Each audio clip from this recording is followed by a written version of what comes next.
Before we get into this, not that it matters, but I have been looking at the number of views that the various videos have been getting. Now, they haven't been up very long. And of course, this is a reflection of my own vanity. But I noticed that the video that has gotten the least amount of attention is What is Imagination?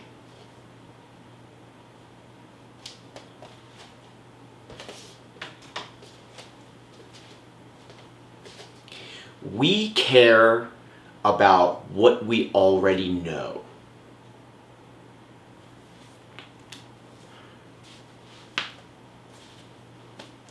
And we use our intellect, our intelligence, to compare and contrast known quantities. We don't know what we don't know.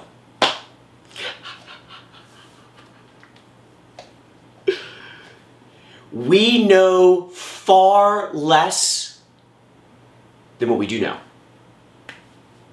What we don't know. We don't know most things, okay? Who knows everything? God.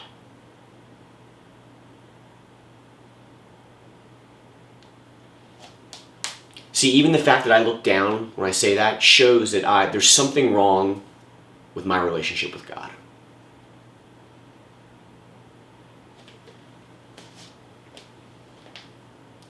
Making these videos are an attempt to address these things within myself internally. You don't see the work, because it's not about me. This is about the principles that exist that you can do yourself for free.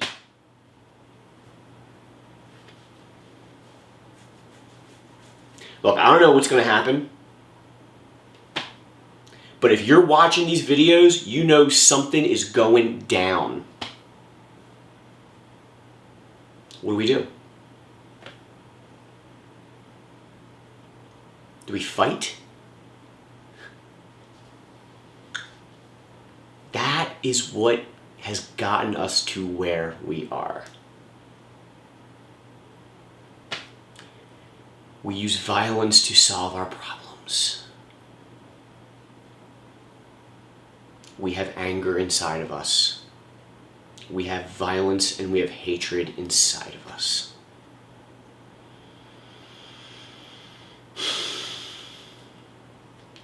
Every single person you see on the street is full of sadness. And they don't even know it. They don't even know it. I would hear spiritual teachers saying things like, in the hells, people are dead and they don't even know it.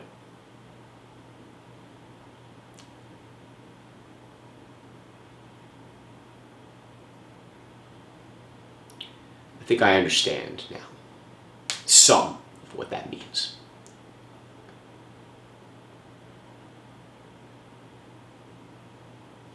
The videos that I have been making are about the process that I learned from Yeshua.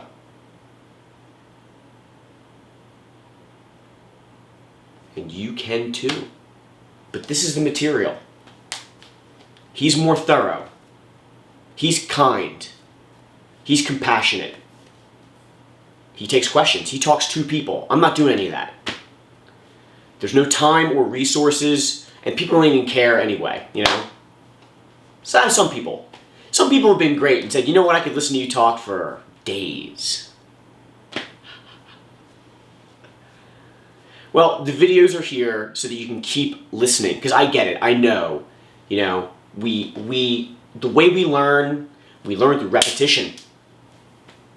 We learn through engaging our passions and desires about taking in material when we want to. I'm ready for it. Give it to me. Okay? Sitting at a desk, forcing yourself to memorize useless material is not education. I'm angry. Man, I have anger at teachers. You know, I've had tons of teachers in my life. In all sorts of realms and ways. Okay? Areas. I can think of one math teacher I had that was excellent.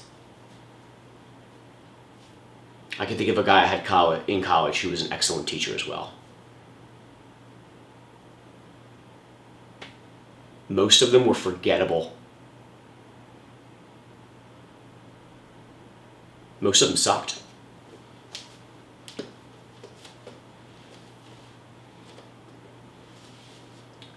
I don't know this, okay? I'm honest. I believe. There's a difference between the two. Knowing it means you've experienced it in your soul from God. You know it to be true. And there's nothing that anyone can say to change because it's in your soul. You already know. Okay? But then there's a whole bunch of stuff that we just have conjecture about. Okay? Maybe you start to recognize the principles of how this place operates. You start to learn about God, and you can put things together like, hey, this probably is how it continues on going, right? Because it keeps on going. It doesn't stop. I haven't talked about desire yet, but desire, our desire is designed to never be satisfied.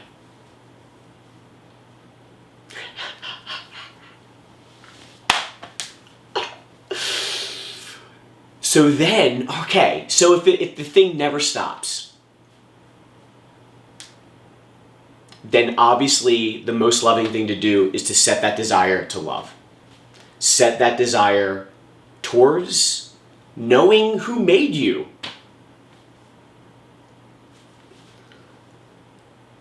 Towards knowing your real parent.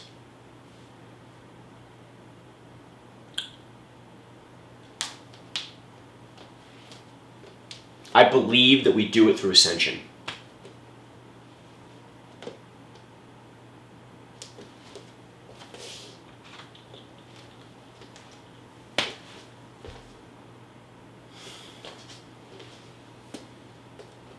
Act of rising to a higher level.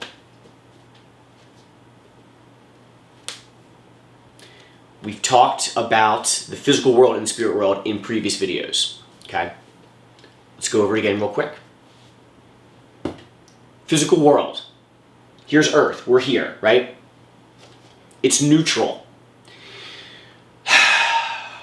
Spirits inhabit and animate the matter. And it's the energy behind the spirit that creates the vibratory environment, if you like, okay? Sets the mood, if you will.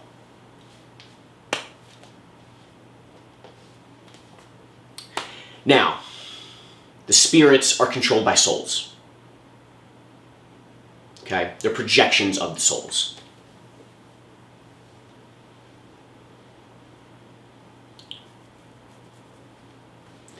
Now, the spirit world is not the same as the earth, although there is a spiritual component to the earth. The spirit world has dimensions or levels. And like, look, I know there's like 3D and 4D and 5D. Yeah, I get it. That's not how I'm thinking about it, right? Let's think about it like there's actual dimensional spaces that correspond with certain vibratory behavior, okay? And that vibratory behavior is love. The vibrations are love, okay? And the boundaries, so like each dimension has a range of vibratory states that beings populate and inhabit, okay? So like if you're a Okay, now the Earth, let's go back to the Earth for a second, okay? Now the Earth is a free will zone. Same principle, same concept, okay? The idea that the Earth's space is populated by the various electromagnetic fields, if you like, of the spirit bodies of all the beings on it, okay? And if they're in a low vibratory condition, a dark state, if you will, it pulls the whole Earth down. And our souls are expansive, right? They're huge. And we're going around infecting everybody. We overlay over top of each other. We're constantly affecting each other with our negative energy.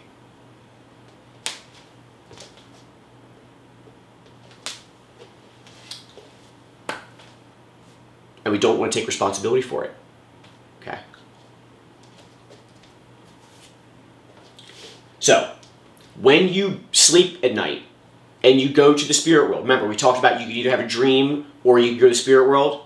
Dream is a self-contained soul-based projection. Spirit world is shit's really happening. You're really out there. You're really interacting with people. Okay?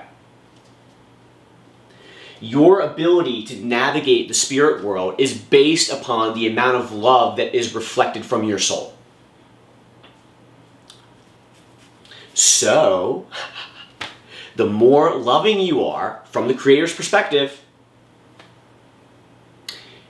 the greater ability you have to navigate these dimensional spaces and experience different kinds of sensations.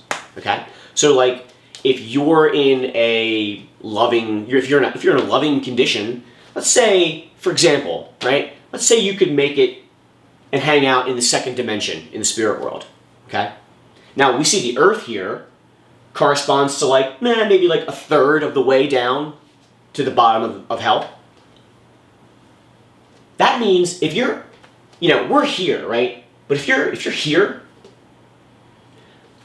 that means your sleep state experiences are far superior to living in the physical world.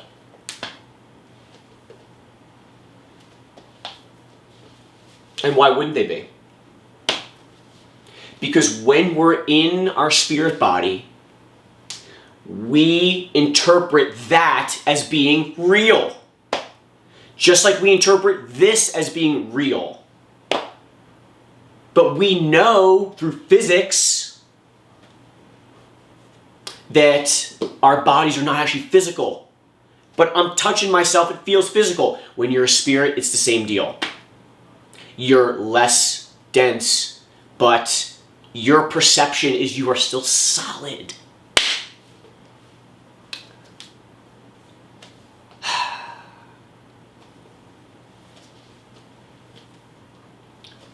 Okay, so, to the best of my understanding, the gate to hell is ruled by fear. Okay? I kind of don't even really know what I'm saying, but just vibe with me here, okay? I don't know if there's an actual gate. There could be. There may not be. Maybe it's literal, maybe it's figurative. But there's going to be some threshold, right? I have been told that there are certain thresholds when one enters into a new dimensional space. And I believe that one leaves hell, or the first dimension, when fear is no longer a major factor in your decision-making process.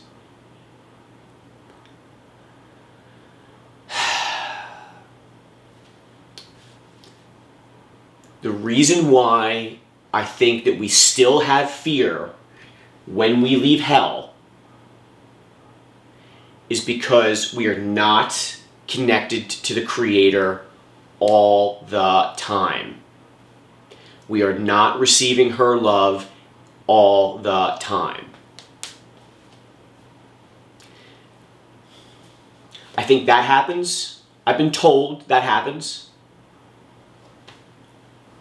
It's in between the 7th and 8th dimensions. Okay? So I don't even have that on the scale. But if you can imagine, let's say dimension 8, you lose all your fear and you're receiving God's love all the time. That would be Christified. You would be Christified in that sense. Every feeling, every action, everything that you do would be in harmony with the Creator's view of love.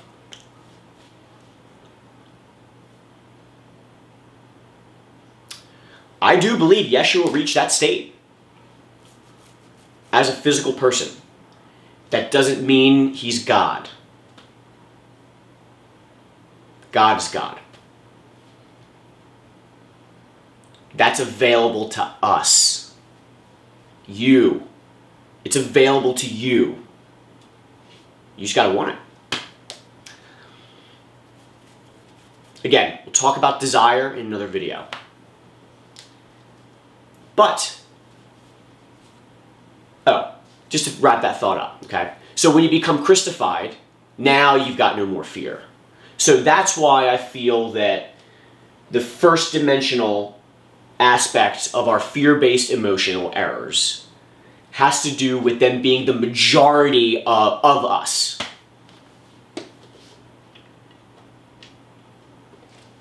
Which I know is like bizarre to think about, but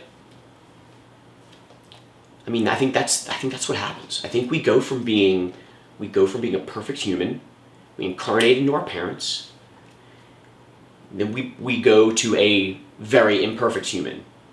And then we start living our life, and then we start enacting our will, and then we go to like intentionally non-loving.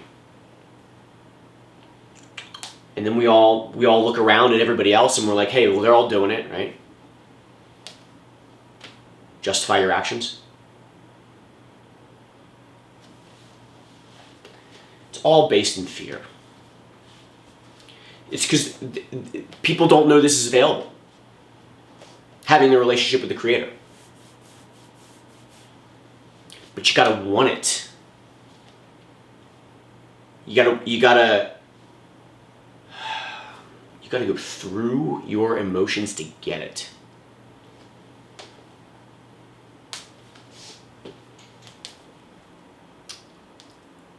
All right, so theoretically, the Earth has the ability to change its vibrational state and move all the way up, however far we can take it. So, like, again, theoretically, because again, let's talk about this stuff here. Ascension is the act of rising to a higher level. That means your soul, spirit, and physical are all potentials. But we need to engage our will and explore our imaginations.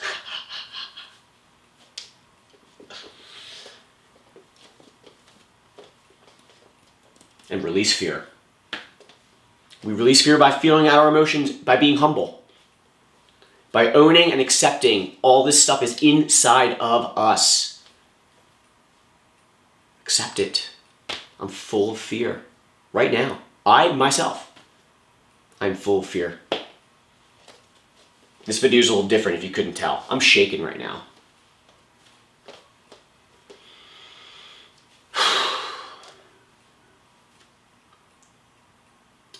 Now, will the Earth rise up? Probably not while I'm here, is the best I can answer at this point. Of course, every time you have a soul-based emotional experience, the future changes. Future potentials change. People believe in fate. We're getting a little off topic here, but people believe in fate because their soul's errors are so obvious, they know what's coming. Oh, I'm doomed. It's because you can feel it from the moment you're born. If we were taught to feel out our emotions, totally change that. Wouldn't have to be that way at all. It doesn't have to be this way at all. But we choose. We choose. And it's going to, and humans, it just keeps on going and going and going and getting worse and worse and worse, Like with COVID, so many people are like, oh, the Great Awakening is coming. It's happening. And yeah, okay. There's definitely people that are doing some work. But it's a minority of people. It is a slim minority of people. And that's fine. See, I got anger about that too, right? I'm putting expectations on the whole rest of the world. That's what this is about. Because now you don't need this. All right, so as we grow in love,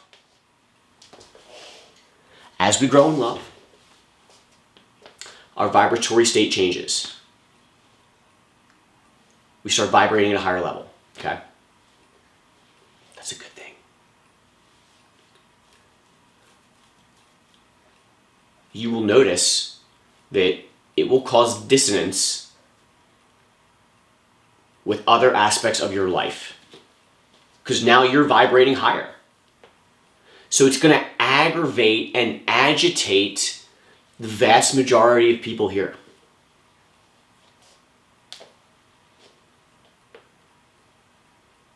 That's their responsibility.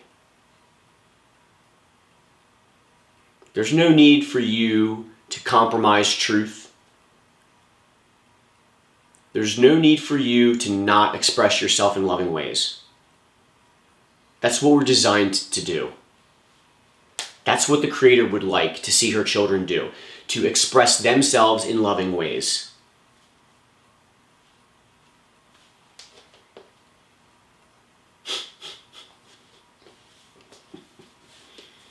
I'm just laughing because I am still shocked at myself for doing this. I told myself for years I am not doing this. This is not my thing. I am not interested in this. The information wants to come out. Okay, so your soul is connected to your spirit body, it's connected to your physical body. All right? When you sleep at night, your spirit body leaves your physical body. They remain connected via a silver cord. Okay? And I have been told that the spirit body is connected to the soul via a silver cord. Okay? Seems to make sense, I guess, right? The silver cord talk is out there in the lexicon. It's not like I just made it up, okay? So if you've never heard that before, check it out. But it also makes sense because it's like, okay, it's coming from your umbilical region, right? Which is like when you're in the womb during the gestation period, you are receiving your nourishment through this cord, right? Some cultures place great significance on the umbilical cord. Hawaiians have some very interesting traditions with the umbilical cords. They return them back to the earth. Okay, so when you're in the spirit world, most of the time, you're either where the earth is or lower, depending on your condition. Okay? So if you're a violent person, you're carrying out your violent fantasies in the spirit world. If you, okay, here's one. Let's say you're watching pornography, okay? And you watch far more crazier stuff than you yourself do in the physical world, I guarantee you're doing some of that stuff in the spirit world. Now, I'm not making judgments. I'm just saying that there's no, there's no like, societal influence in the spirit world. So people just do what they want. Especially in the hills here. So, as you grow in love, you start facing your fears, and your body starts changing.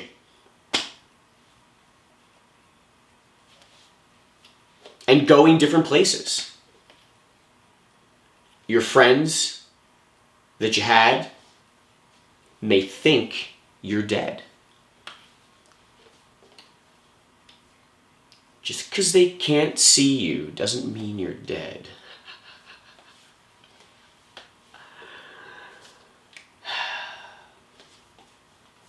So, if you find yourself in a position where you're in the spirit world, having a better time than you are in the physical world, there's a good chance your vibratory state is higher in the spirit world.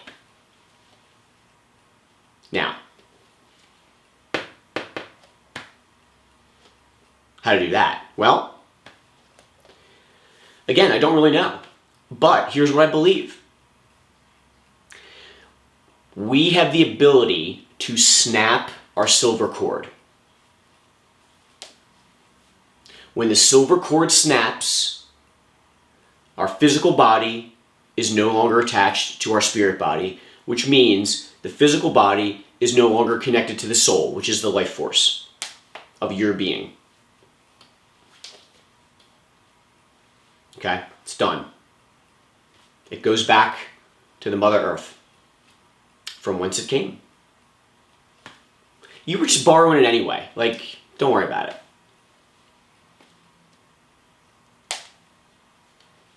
Now, what's really going to freak you out is, so then what's the spirit body made of? And then where does that go? Questions for another time. When the silver cord snaps, your physical body expires. There's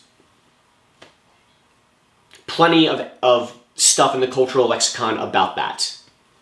So I'll just keep it at that, okay? Feels pretty reliable to me. We have the ability. See what happens? See, every night or every morning or whatever, our physical body will call, will send a signal via the silver cord out to our spirit body saying, hey, come on back. I need to get up and go to the bathroom. Or, alarm's going off, time to wake up. And you come back. Now, all you have to do is not come back.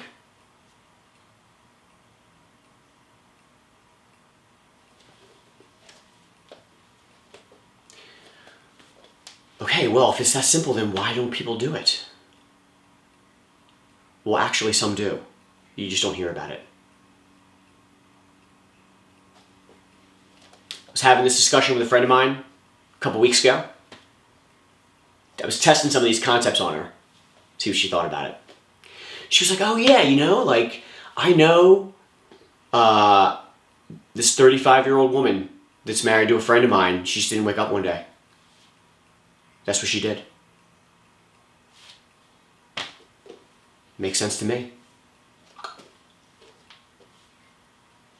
What a pioneer. Trailblazer.